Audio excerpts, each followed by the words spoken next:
Hello, my name's Henry. I'm a doctor in regional Australia, in Victoria. This year I'm giving 50% of everything I earn to charities, organisations around the world that I think are doing great work, making the world a better place. I've been given lots of opportunities in my life. A lot of people around the world haven't been given many opportunities at all.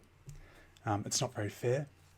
I think some of us who have been given those great opportunities have a bit of a responsibility to make it more fair.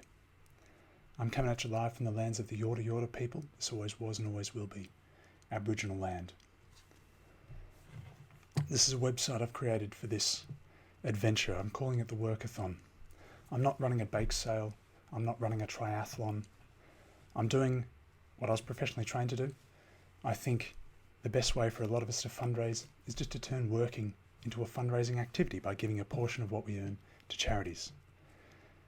The way I'm giving to charity is represented by this, my pyramid scheme. This is how I'm distributing my donations to different charities.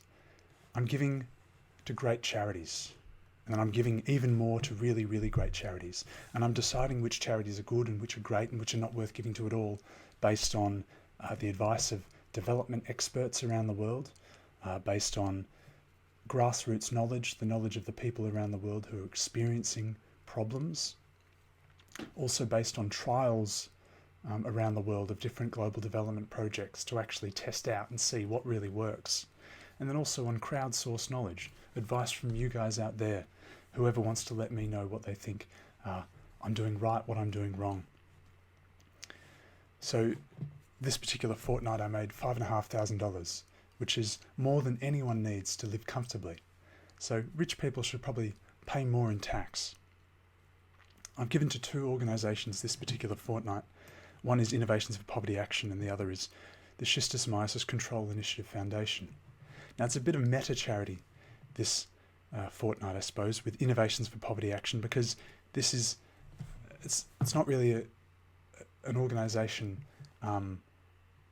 it's not really a charity in itself. It doesn't conduct sort of charity exercise. What it does is it's a research organisation.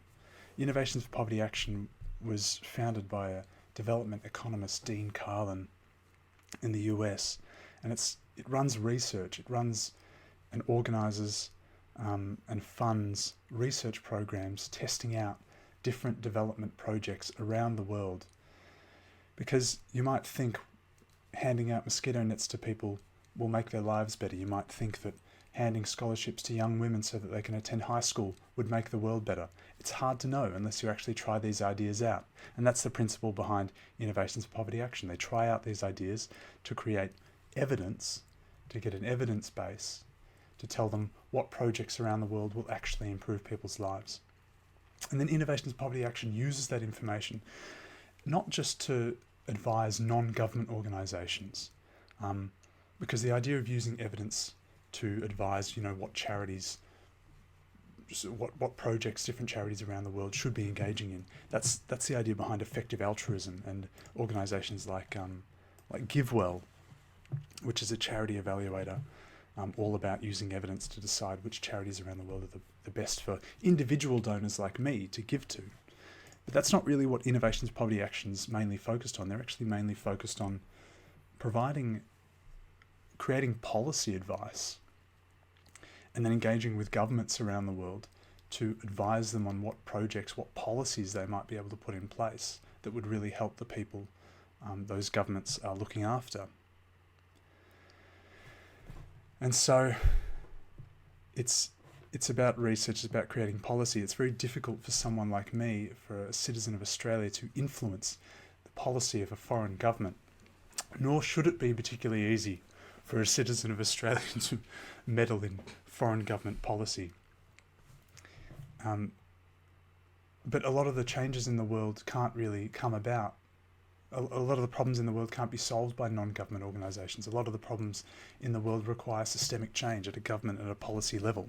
So that's what Innovations for Poverty Action is really focused on trying to do, creating this evidence, providing this advice in a way that is non-coercive, that retains those countries' autonomy, just provides them with advice on what policies might be useful. And they're not the only organisation out there doing this kind of thing.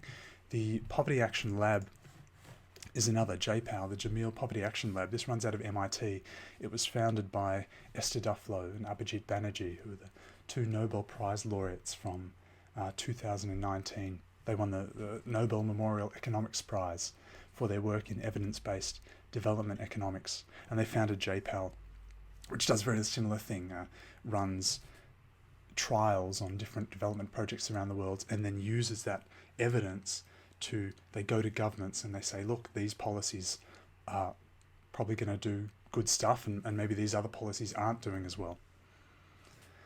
The only reason I've given to Innovations for Poverty Action rather than JPAL actually is that there's a way through the Life You Can Save, Peter Singer's effective altruism organisation, that you can donate to Innovations for Poverty Action in a way that's tax deductible.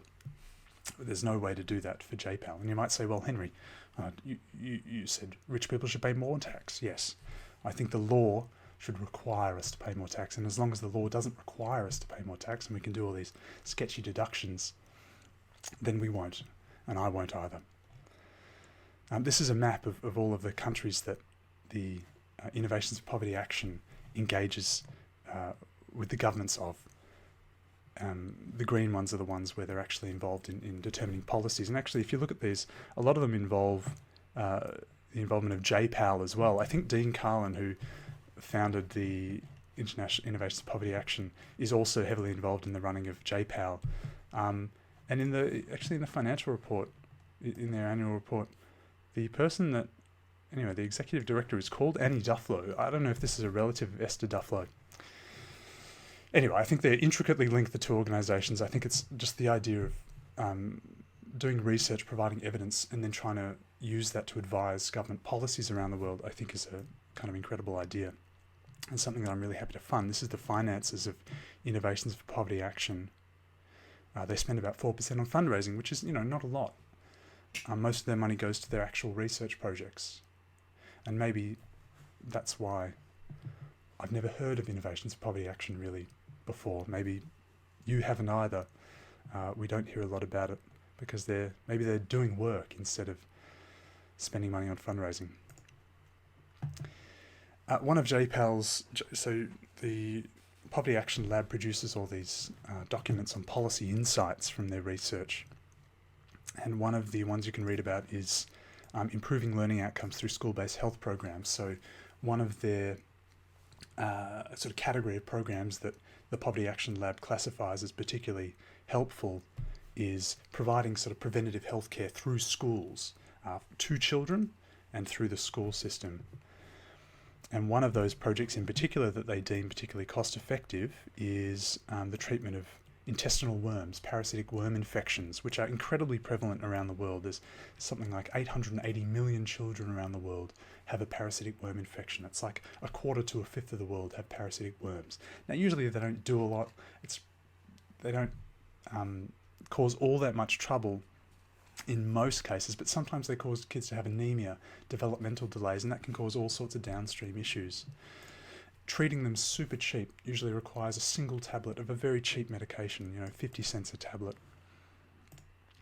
And GiveWell has taken that information, from organisations like the Poverty Action Lab and IPA, and as a result of, the strong evidence for those kind of programs, one of the set of organisations they recommend is deworming programs.